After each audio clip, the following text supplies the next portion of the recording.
Good morning, America. How are we doing today? Rodger Bingham here. Some of you may remember me from Survivor 2, the Australian Outback. I'm on my farm here in Crittenden, Kentucky, down on the creek. And if any of you want to write to me, my address is P.O. Box 461, Crittenden, Kentucky 41030. And this is the second in a series of videos on fire making skills. If you were ever in a survival situation and you actually had to make fire to survive. A few weeks ago I did a demonstration on using a magnesium stick to build one. Today I'm going to talk about using the bow and the drill to make a fire. The only difference between today's video and the one I did 2 or 3 weeks ago, I'm doing all of the filming today myself. 2 or 3 weeks ago I did have somebody actually doing the filming, but today I'm down here on the creek by myself. You know, there's a lot of variables that goes into fire making, especially using a bow and drill. Your wood can be too wet, it can be too dry, your spindle can break, your bow can break. You've got to generate enough heat through friction to be able to create a coal whereby you can transfer this into some really dry material and then eventually get a flame to going. Now all the wood that I've got for this bow and drill came right off of my farm here in Crittenden, Kentucky. First thing I got is the actual bow itself, and I took a shoestring. You know, if you were ever in a survival situation, chances are you would have a shoestring or somebody would with them. Well, that's what I've did. I've taken a shoestring and I've gotten this branch. And if you'll notice, I was able to find one that this branch had some limbs coming off of it. Well, I tied that end off. The other end I took and actually cut a notch in it. And then that way I can bring that string over, put it right in that notch. That way I can tighten that string up or loosen it up very, very easily. Because you've got to get this adjustment just exactly right when you're using a bow and using a bow. One of the other pieces that I've made, this is a piece of cedar that I was able to get off of a log here on the farm, and you can see I've been using it. And if you'll notice, there's a little notch cut in each one of these. These are ones that I've used in the past. Today I'm going to be using some of these new ones down here. But I've cut a little V-shaped notch in that, and the reason I did that, when you generate enough friction, the powder falls down through this little V notch and generates enough heat to eventually create a hot coal, and that's how you're actually able to get your fire started. Now I prefer to use a softwood for this. This is, like I said, a piece of cedar. The other piece that I came right off my farm is actually off of a dead cherry tree, and this is a part that I use for the spindle, and you can see how it's darkened on the end. I have used it several times to start fires. You do want a piece that's as straight as it can possibly be. So I was able to cut this one off and whittle it down with my knife, and used it in the past, and it's always worked very, very well. The other part that you're going to need is a little piece that you hold in your hand to apply pressure with, and this just came off the side of a piece of dead tree. And if you can see, I've taken and with my knife and put a little hole up in there, and I've used this board, this little handheld piece, several times. What I liked about it, it's kind of curved a little bit, so it fits your hand very, very well when you're applying pressure down on the spindle. Now the one thing you need to watch out for, I've seen people do this before, I've seen this handheld piece start to get hot. So you need to lubricate the top of this so when this spindle is rotating so that this doesn't overheat. Now you can use wax, you can use Vaseline. If you're in a survival situation, maybe where there was a piece of machinery that's left you stranded, probably you can find some grease on that machine somewhere. Put some grease up in there. You can use bugs, fishing worms, anything to lubricate that so it does not get very, very hot. Like I said, a lot of variables involved in creating a fire with a bow and drill. It's a trial and error thing. The best thing I can tell you to do is just get out and try it. I've never had any formal training on survival skills. I have been a student of life actually 45 or 50 years, have read numerous books on survival skills.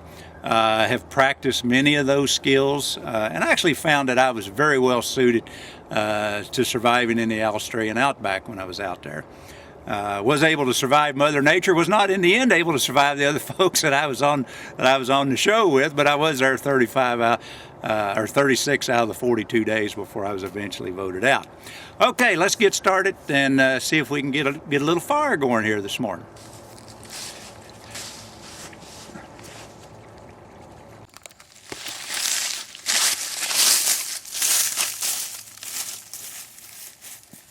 Okay, we're back down here. I think we got everything set up and ready to go. I did make a new spindle. I made this one a little bit smaller in diameter. If you'll remember basic physics, as you got this bow here working back and forth, turning this spindle, the larger the spindle is, the fewer revolutions it's going to make. So you want this to be about the size of your thumb. So I did make a new one of those. One other thing I might mention, I've got a little tinder over here that I got together. This is just some dry grass, and I took part of it and tried to make a bird nest out of it, and kept working these fibers up in the middle of it. So in a minute when we transfer our tinder, and there's different ways you can transfer your hot coal into your tinder rather. You can use a piece of bark, you can use a leaf. I've got a little piece of cardboard I'm going to place right underneath of my fireboard. Once we generate a spark, then I'm going to transfer it right over into my dry tinder.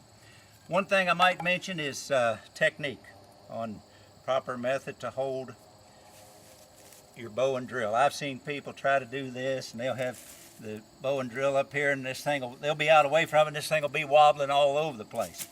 You've got to hold this spindle perpendicular to this board and keep it from wobbling all over the place.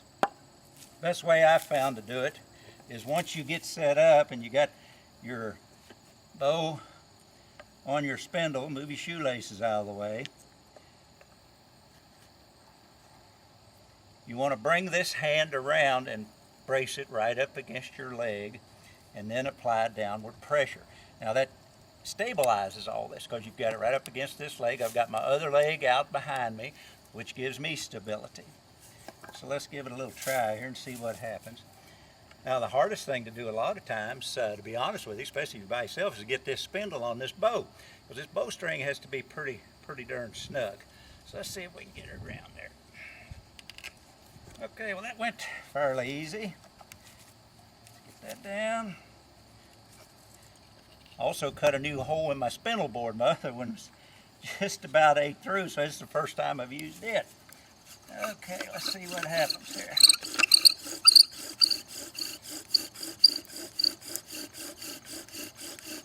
Start out rather slow. We're already starting to get smoke. Where there's smoke, there's fire, we hope.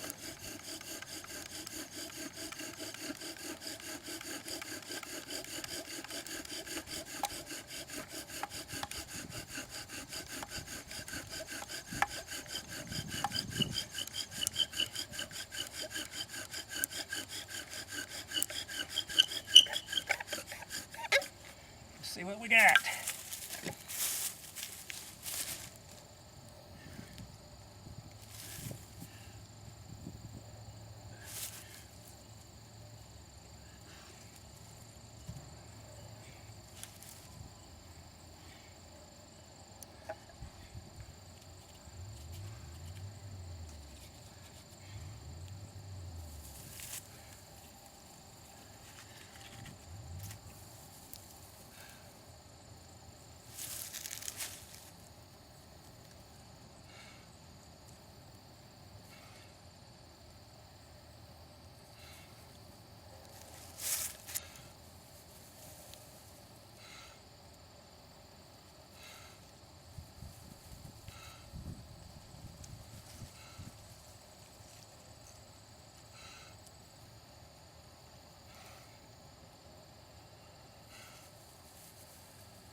Just got to keep blowing on it.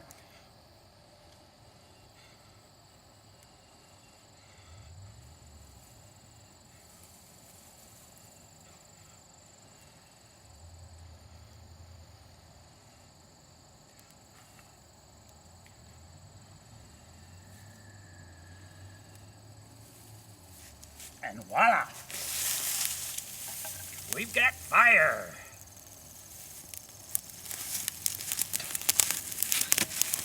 Woo. There you have it. How simple was that? Now you're going to go ahead and add your little pieces of wood. Go on up to bigger pieces of wood. First thing you know, you got a big fire going. And I'm not going to do that today. It's dry down here on the farm. But very simple. Took me about 5 minutes to do so.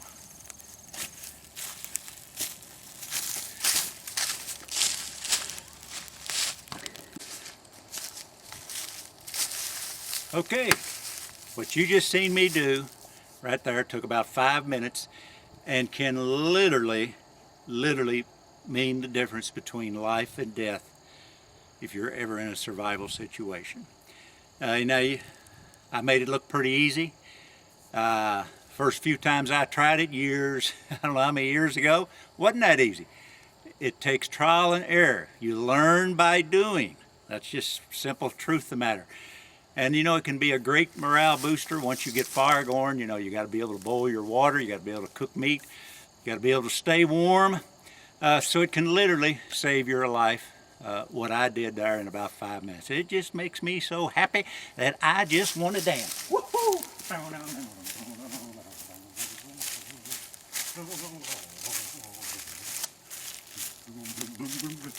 All right. Rodger Bingham here. Talk to you later, Pilgrim.